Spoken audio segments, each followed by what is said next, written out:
గాడిద పాల ఉత్పత్తి పేరుతో ఘరానా మోసం వెలుగు చూస్తుంది. చెన్నైకి చెందిన ఓ సంస్థ తెలంగాణ, ఏపీ సహా 4 రాష్ట్రాల రైతులను మోసం చేసింది. ఏపీ, తెలంగాణ, తమిళనాడు, కర్ణాటక రాష్ట్రాల్లో 100 కోట్లకు పైగా మోసానికి పాల్పడినట్లు బాధితులు చెప్తున్నారు. గాడిద పాల ఉత్పత్తి పేరుతో మోసపోయిన రైతులు సోమాజిగూడ ప్రెస్ క్లబ్ లో మీడియా సమావేశాన్ని నిర్వహించారు.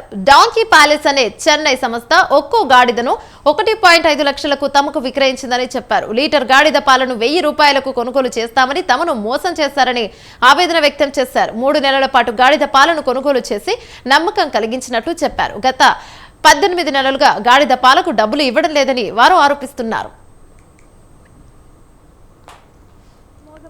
కారణం ఎన్ఆర్సీ డైరెక్టర్స్ వచ్చారు.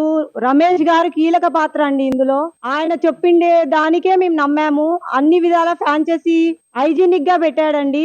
ఇంకొకటి ఏమంటే అండి, ఫస్ట్ డాంకీస్ కొనాలా అన్నట్టు మమ్మల్ని మోసం చేసేటట్టు ఆయన తీసుకురాలేదండి. ఇందులో ఫస్ట్ మీరే డాంకీస్ ఎక్కడన్నా తెచ్చుకోండి, పాలు మాత్రమే మాకు ఇవ్వండి అన్నట్టు తెచ్చాడండి. కొన్ని రోజుల తర్వాత ఒక్కొక్కటి మారుస్తూ పోయాడండి.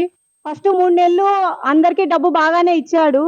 ఇందులో ఇప్పుడు మేమందరూ చాలా మంది చదువుకున్న వాళ్ళు ఉన్నారు.